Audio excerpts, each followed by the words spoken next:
В Ростове продолжаются судебные заседания по делу Хизбут Тахрир. На скамье подсудимых крымские мусульмане Руслан Зиятуллаев, Нури Примов, Рустем Ваитов и Ферат Сейфуллаев.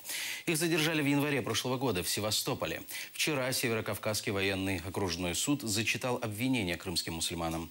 По версии следствия, Руслан Зиятуллаев организовал на полуострове звено Всемирной партии исламского освобождения Хизбут Тахрир с целью создать всемирный халифат с представительством в Севастополе.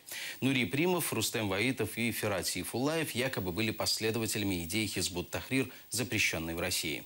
Вчера подсудимым назначили российских адвокатов и расписали график заседаний. Их будут проводить по будням до конца июня. Крымским мусульманам угрожает от 15 до 20 лет заключения или пожизненное заключение.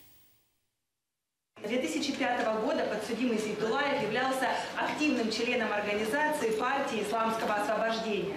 Осознавая общественную опасность своих действий, зная о том, что данная организация признана террористической организацией и ее деятельность запрещена на территории России, в конце марта, начале апреля 2014 года умышленно организовал на территории города Севастополя деятельность ячейки партии исламского освобождения. Нам хочется верить, что перспективы будут для нас положительными, поскольку мы, как защита, не совсем усматриваем наличие состава преступления.